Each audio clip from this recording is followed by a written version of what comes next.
오늘 우리에게 주시는 하나님의 말씀은 호세아서 10장 12절 말씀이에요. 우리 한 절밖에 되지 않으니까 같은 목소리로 크게 한번 읽어보도록 하겠습니다. 같이 읽습니다. 시작. 너희가 자기를 위하여 공의를 심고 인애를 거두라. 너희 묵은 땅을 기경하라. 지금이 곧 여호와를 찾을 때니 마침내 여호와께서 오사 공의를 빛처럼 너희에게 내리시리라. 아멘. 우리는 기쁨이라는 주제를 가지고 총 16번의 설교를 지난주까지 듣게 되었어요. 그리고 오늘은 소주제인 신자가 기쁨을 잃는 이유의 그 마지막 묵은 땅이라는 주제로 말씀을 보게 되겠고, 전체적으로 이 기쁨에 대해서는 다음 2주간 마지막 정리를 하면서 기쁨이라는 주제로 하나님의 말씀을 구하는 것을 마치도록 하겠습니다.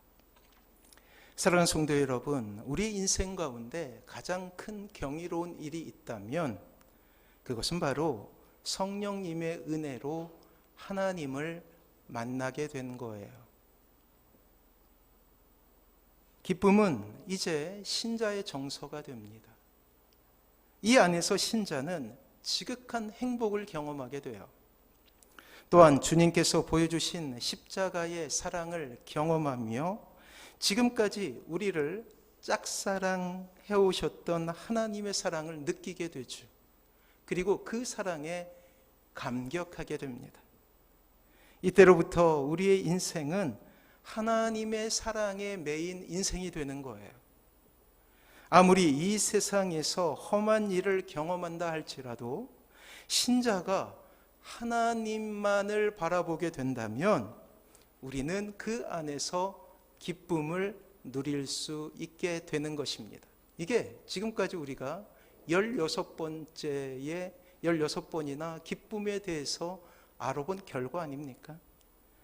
그리고 성경이 말하는 기쁨은 감정이 아니라 의지적인 선택이라는 것을 알게 되었잖아요. 절망과 기쁨 사이에서, 좌절과 행복 사이에서 신자는 선택하는 것이라고요. 어떤 분은 좌절을 선택하는 분이 있는가 하면 또 어떤 분은 그 좌절 가운데서 희망을 바라보는 사람이 있다라는 거예요. 그래요. 기쁨이 우리는 정서, 즉 감정이라고 알고 있지만 신자의 기쁨은 선택이었어요. 눈물 나는 현실 속에서도 다시금 하나님께서 주시는 기쁨을 회복하는 비결들을 우리가 배워온 것이죠.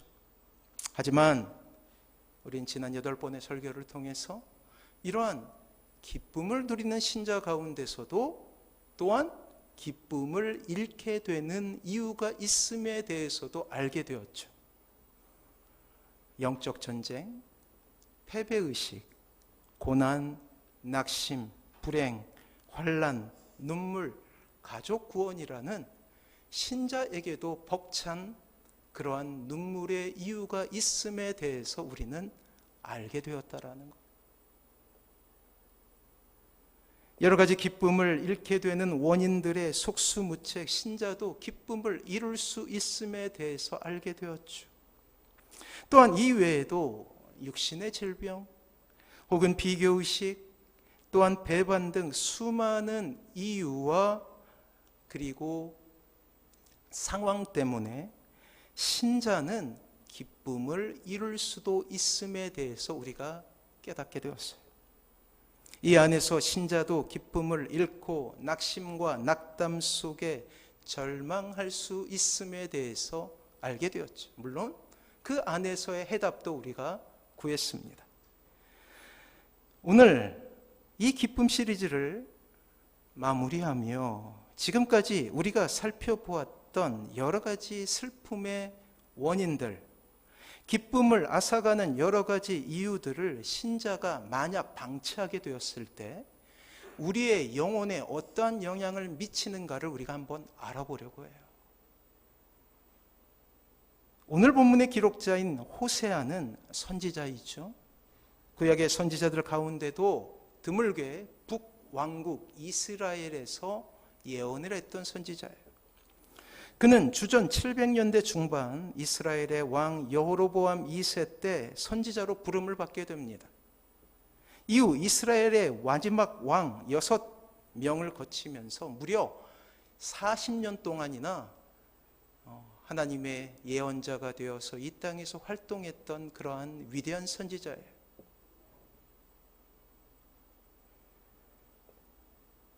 호세아서 1장부터 3장은 호세아 자신의 가정생활을 기록하고 있는데 하나님은 호세아에게 음란한 여인 고멜과 결혼하라라고 명령하셔요. 호세아에게 음란한 여인 고멜과 결혼하라고 명령하시는데 그 이유가 있었습니다. 호세아와 결혼한 고멜은 무려 3명의 자녀를 낳게 됩니다. 그러나 이 고멜은 남편과 가정에 충실하지 않고 가출해서 부정한 삶을 살았어요. 남편과 어린아이들을 버리고 떠난 부인은 호세아로서 참기 어려운 그러한 일들을 경험하게 합니다. 그러나 가혹하게도 하나님은 호세아에게 이렇게 명령하셔요. 그럼에도 불구하고 그녀를 용서하고 계속적으로 사랑해라. 그렇게 명령하십니다. 그리하여 이 호세아 선지자는 고멜을 기다렸어요. 그리고 심지어는 찾아갑니다. 찾아가서 그녀를 용서하고 받아들이게 돼요. 이러한 호세아의 가정사, 이러한 호세아의 삶의 모습 자체가 하나님의 말씀이 돼요. 많은 사람들은 선지자의 집에 일어난 이 일 때문에 처음에는 조롱하게 되었죠. 그러나 호세아의 지고지순한 사랑을 보며 이제는 연민으로 때로는 감탄으로 호세아를 지켜보게 됩니다. 그 과정을 통해서 하나님의 사랑을 느끼게 하는 거예요. 끝까지 포기하지 않는, 자신의 음탕한 아내였던 고멜을 포기하지 않는 호세아처럼 하나님을 배반했던 자신을 포기하지 않으시는 하나님의 사랑을 그 과정을 보며 느끼게 했던 거예요. 제가 여러 번 말씀드렸지만 상처 입은 치유자가 된 것이죠. 호세아의 삶 자체가 하나님의 메시지가 되어서 하나님을 떠난 배역한 민족이었던 북이스라엘에게 하나님의 말씀이 된 거예요.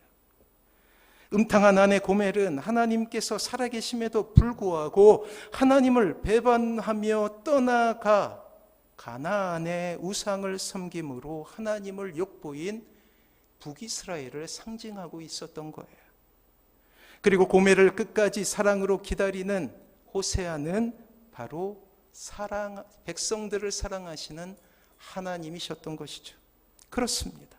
이것이 북이스라엘의 형편이었습니다. 이제 4장부터 14장에서는 이스라엘 백성들이 하나님을 떠난 실제 상황이 어떠했는지 좀 더 구체적으로 밝히고 있습니다. 이스라엘 백성들, 정확히는 북이스라엘 사람들은 바알을 비롯하여서 가나안의 여러 종교를 받아들여 하나님 대신 그 신들을 섬기고 있었어요. 영적인 간음이죠. 그러면서 그들은 철저히 세속적이고 현실적인 사람으로 변하게 됩니다. 세상의 성공만을 추구하고 세상의 물질만을 추구하는 세속적인 사람이 되었다라는 거예요. 부와 영광과 명예가 전부라고 여겨졌으며 세상의 논리와 힘의 논리를 철저히 따르게 되었습니다. 그래요. 요즘과 다르지 않죠. 그와 더불어 그들의 삶의 현장에는 음행과 불의와 무자비함과 차별이 심각하게 일어나고 있었어요. 바로 이러한 모습들이 이스라엘의 영적인 간음의 실체였습니다. 성경은 늘 이렇게 배역하고 배반하는 이들을 어떻게 상징했냐면 부부관계로 상징했어요. 신약은 이 땅의 교회와 신자를 거룩한 신부라고 칭하죠. 그러니까 이 부부관계는 하나님께서 이 땅에서 꿈꾸게 되는 가장 기초 단계의 공동체라고 할 수 있어요. 그래서 늘 하나님은 이렇게 그 관계를 설정하고 계십니다. 문제는 하나님의 사랑은 변함없었어요. 호세아 사랑이 변함없듯이.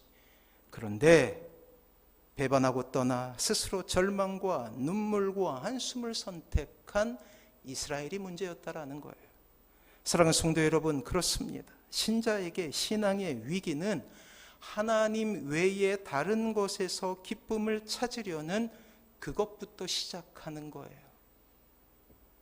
지난 8주 동안 우리가 살펴보았던 신자가 기쁨을 잃게 되는 이유 역시 우리에게 절망적인 상황이 임하고 우리에게 불평할 상황이 임해서가 아니라 우리의 삶 가운데 하나님과의 관계가 깨졌기 때문에 일어난 것이라고 말씀드렸습니다.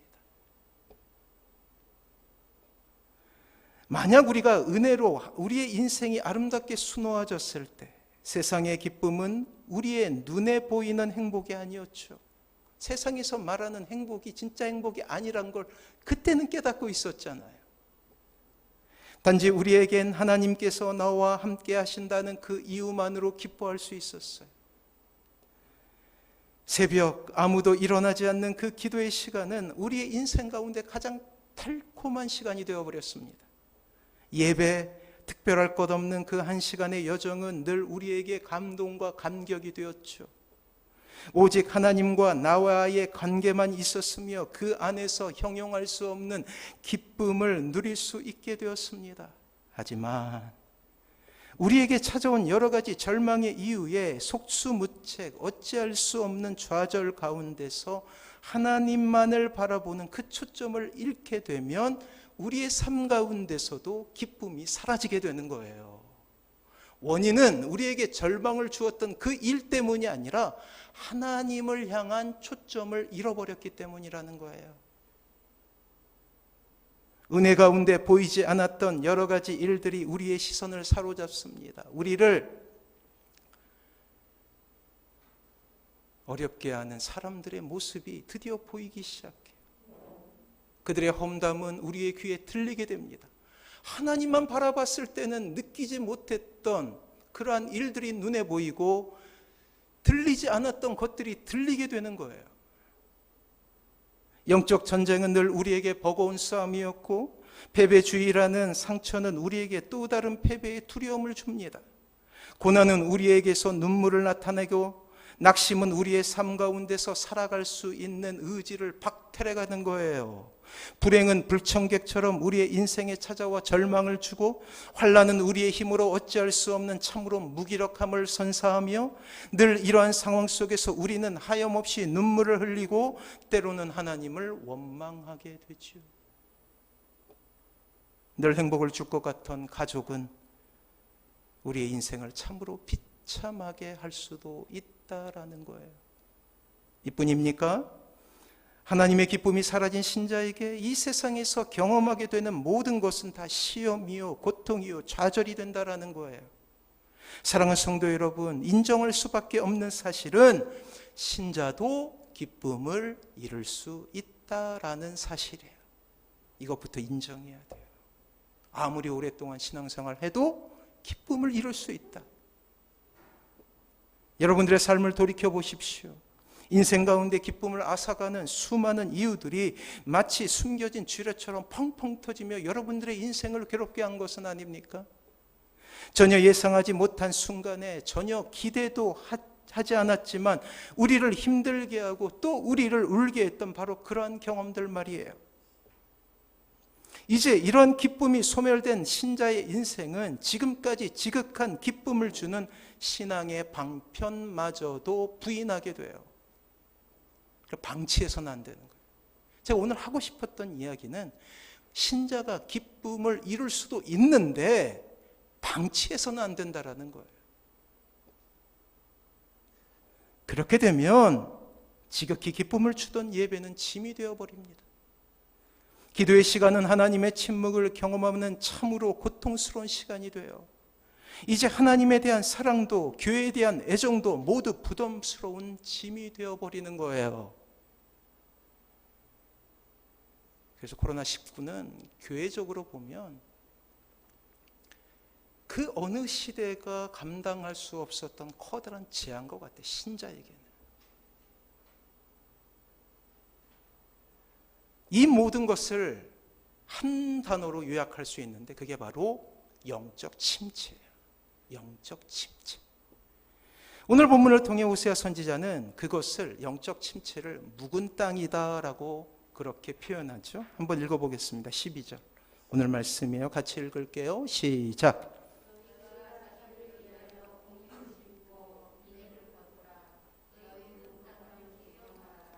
지금이 곧 여호와를 찾을 때니 마침내 여호와께서 오사 공의를 비처럼 너희에게 내리시리라. 그렇습니다. 한때 저와 여러분들의 마음은 옥토일 때 풍성한 소출을 내놓음으로 말미암아서 하나님을 기쁘게 했어요. 하지만 이제 그 옥토는 잡초와 가시와 엉겅퀴가 가득 찬 곳이 되어버립니다. 열매를 본 지 한참이나 되었고 지나가는 농부에게 그 땅은 부끄러운 땅이 되어, 그렇습니다. 묵은 땅은 처음부터 이토록 황폐된 땅이 아니었죠. 이 땅은 지금은 비록 아스라이 잊혀져 가고 있지만 한때는 풍성한 열매의 소출을 내며 그 땅의 주인인 농부를 기쁘게 했던 땅이라는 거예요. 주인을 기쁘게, 그리고 자신도 참으로 옥토로서의 자부심과 기쁨을 누리는 때가 있었어요. 하지만 이 밭에 들이닥친 여러 가지 일들이 이 밭을 황폐하게 만들게 됩니다.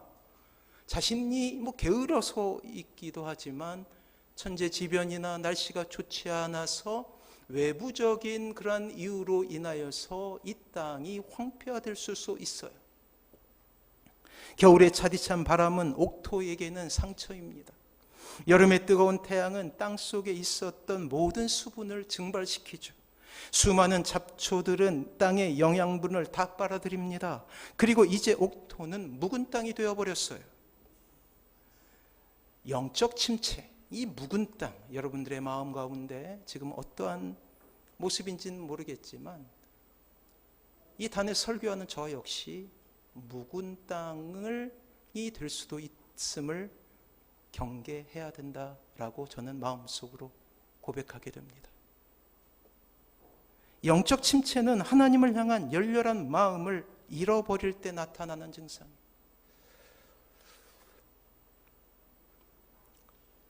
목포에서 목회를 했던 어떤 목사님이 있어요. 10수년 전에 개척을 하게 되었고 잘 성장하던 교회였는데 어느 순간인가 그 목사님이 여러 가지 일들로 인하여서 어려움을 겪게 됩니다. 특별히 자신이 초래한 일들로 어려움을 겪게 돼요. 그리고 그 사역지를 떠나게 돼요. 지난주에 목사님들과 만나서 교제를 했는데 정말 안타까운 것은 그 목사님이 이제 페이스북에다가 이제 글을 써놓은 거예요. 어떤 글이었냐면, 여전히 목사님이잖아요. 근데 그 페이스북에 공개된 장소에, 그리고 그 교제권이 목사들이기에 어쩌면 좀 조심해야 될 그러한 장소인데 그곳에 거의 하나님을 부인하는 그러한 글을 써놓으셨어요. 제가 아는 목사님의 이제 선배인데 그 모습을 보면서 너무나 안타까웠어요. 대부분의 잘못은 자신이 저지른 일 때문에 일어난 일이에요. 근데 그게 어디까지 가게 되냐면 회개와 그리고 하나님을 향한 돌이킴으로 나아가는 것이 아니라 오히려 하나님을 부인하는 것으로 나타나요. 좋게 표현해서 하나님을 부인한 것이지 참으로 이 목사의 고백이라고 볼 수 없는 그런, 사랑하는 성도 여러분, 영적 침체에 빠지게 되면 목사도 그렇게 가라앉게 되는 거예요. 그래서 영적 침체가 오기 전에 우리는 그 가운데서 벗어나야 되는 거예요. 다시 한번 말씀드립니다. 영적 침체는 하나님을 향한 열렬한 마음을 잃어버리게 될 때 나타나는 증상이에요. 오랜 시련 가운데 죄가 주는 부패함 속에서 마음이 완고하여 하나님의 은혜의 수단에 반응하지 않는 거예요. 딱딱하게 굳어진 마음이 되어 하나님께서 주시는 은혜를 받아들이지 않는 상태를 의미하죠. 하나님을 사랑함도 하나님의 은혜를 추구함도 더 이상 기쁨이 되지 못합니다. 자기를 향한 어두운 연민은 우울한 마음을 증폭시키고 말씀은 귀에 들리지 않으며 기도는 힘든 노동이 되어버립니다. 하나님을 향한 기대는 잃어버린 고향처럼 늘 그리움의 대상이 되죠. 나도 왕년에 이렇게 신앙생활했는데. 이 영적 침체가 더욱 힘든 것은 스스로 이 침체에서 벗어나는 것은 너무나 어렵다라는 거예요. 그래서 이 영적 침체까지 가기 전에 기쁨을 잃어버릴 수 있는 그 원인들을 제거해야 된다라는 것입니다. 그렇습니다. 우린 로마서를 통해 깊은 어둠 속에서 신음하고 있는 한 사람을 발견하게 돼요. 그는 이렇게 고백합니다. 고백하며 자신을 이야기해요. 로마서 7장 24절과 25절 말씀 주보에 있죠. 우리 같이 한번 읽어보면 그 사람의 마음을 한번 생각해 보세요. 같이 읽습니다. 시작.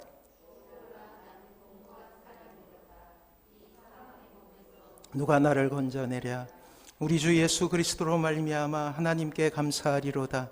그런즉 내 자신이 마음으로는 하나님의 법을 육신으로는 죄의 법을 섬기노라. 오호라 나는 곤고한 사람이로다 라고 고백했던 사람은 그 유명한 사도 바울이에요. 사도 바울에게도 이러한 어둠의 때가 있을 수 있음을 우리는 성경을 통해서 발견할 수 있게 된다라는 거예요. 위대한 사람 사도 바울도 이러한 영적 침체 가운데 고통받았던 때가 있다라는 그 유명한 엘리야 선지자도 그랬잖아요. 오늘 하나님은 이러한 영적 침체 가운데서 나오라고 말씀하십니다. 묵은 땅을 기경하고 다시금 옥토가 되었던 그날을 꿈꾸라 라고 이야기하고 있어요. 농부에게 기쁨이 되고 즐거움이 되었던 그때로 돌아오라 라고 초청하고 계십니다.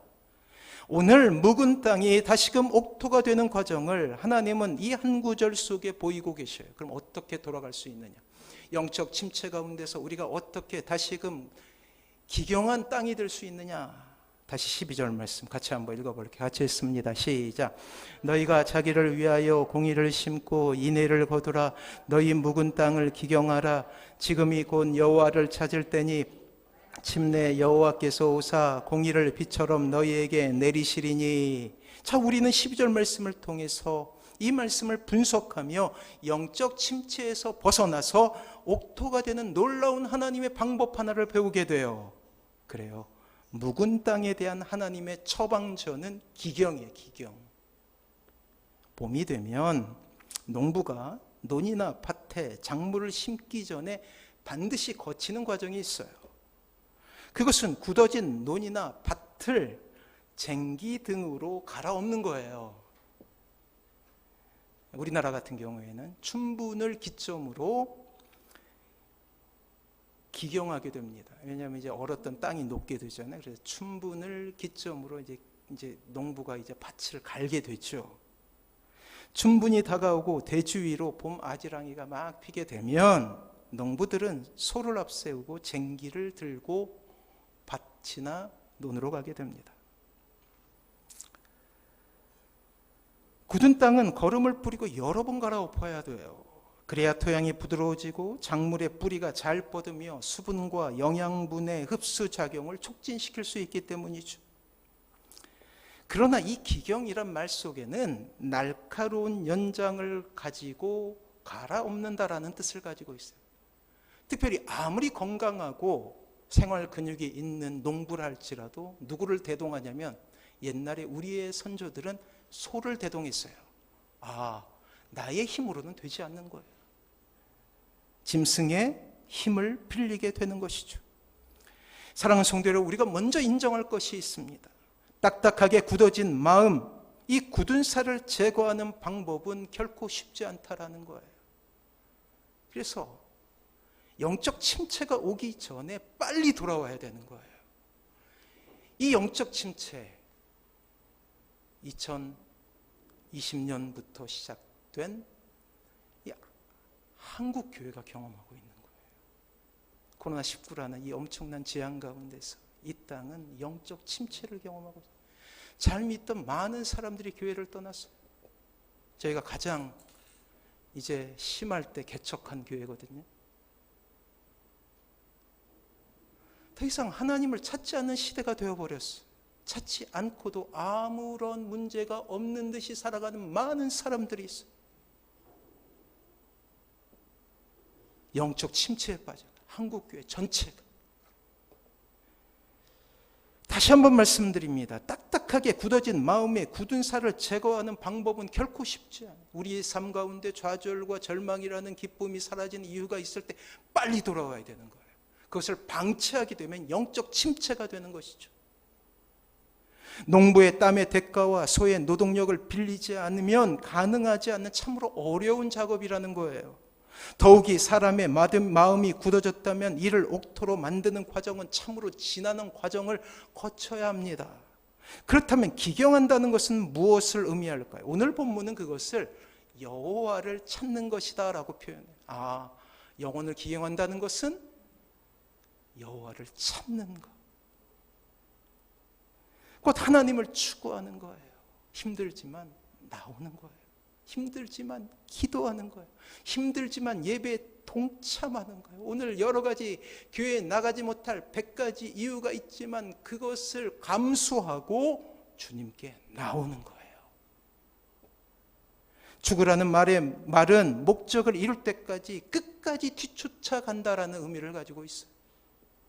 중단 없이 목적을 향해 나간다는 뜻이죠. 사랑하는 성도 여러분, 우리에게는 수많은 기도 제목과 이루어야 될 목표가 있지 않습니까? 너무나 급한 일들이 우리를 항상 긴장하게 합니다.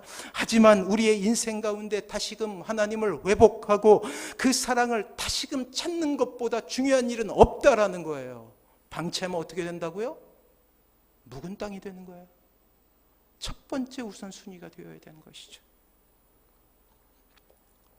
그래서 영적 침체를 극복하고 다시금 하나님의 은혜를 경험하는 일보다 급한 것은 없다라는 마음을 마음속에 새겨야 되는 거예요. 성경은 이러한 추구에 대한 모습을 우리에게 그림 언어를 통해서 보이고 있어요.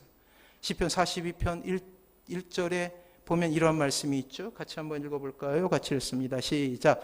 하나님이여, 사슴이 시냇물을 찾기에 갈급함 같이 내 영혼이 주를 찾기에 갈급하나이다. 자, 여러 번 말씀드렸듯이 히브리 지역의 이스라엘의 사슴은 교배기가 되면 암컷을 찾아 나서요.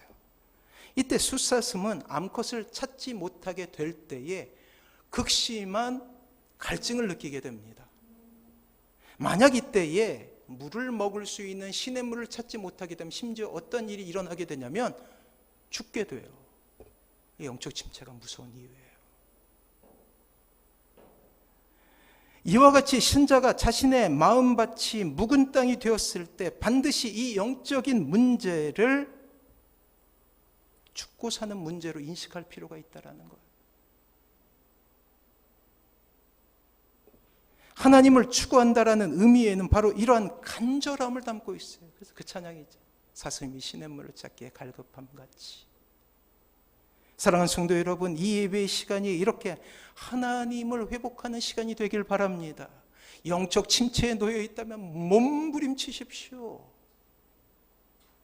늪에 빠졌다고 생각을 해보세요. 여러분도 어떻게 하시겠어요? 살 수 있는 모든 도구를 다 동원할 것 아니에요. 안타까운 것은 이 땅에 많은 신자들이 늪에 빠졌음에도 불구하고 나오려고 하지 않는다라는 거예요. 우리가 해야 될 것은 하나님께 우리의 마음을 쏟아놓는 일이에요. 마음을 집중하여 하나님을 추구하고 하나님을 향해 우리의 마음을 올려드리는 일이죠. 그것이 애통이면 애통 그대로 하나님 앞에 나아가시고, 창피하다고 생각하지 마세요. 실패라면 실패를 안고 하나님께로 나아오십시오. 아픔이면 아픔 그대로 하나님께 나아가 마음을 쏟아내는 기도를 하십시오. 기도가 안 된다고요? 그러면 시간이라도 채우세요. 주기도문이라도 외우십시오. 그래서 버텨내는 거예요. 추구하는 거예요. 오늘 본문은 너희가 자기를 위하여 공의를 심고 인애를 거두라라고 표현하고 있죠. 이것은 과연 무슨 뜻일까요? 공의를 심고 인애를 거두라. 목표를 분명히 하고 있어요. 이미 교리학교를 통해 배우신 분은 알고 있어요. 공의와 인애, 공의와 사랑은 누구의 성품이에요? 하나님의 성품. 오늘 말씀은 공의를 심고 인애를 거두라는 것은 하나님을 추구하라는 거예요. 드라마가 있었죠. 유행했던 말이 추앙이란 말이죠. 추앙. 하나님을 추앙하는 거예요. 호세아 선지자는 우리가 추구해야 될 단 한 분을 하나님이심을 말씀하고 있어요. 이렇게 주님을 갈망하고 추구하면 하나님은 우리의 마음을 기경하십니다.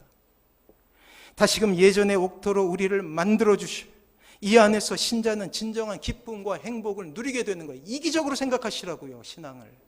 나를 위해서 그리하라는 거예요. 나를 위해서, 내가 기뻐하기 위해서, 내가 행복하기 위해서 그리하라는 거예요.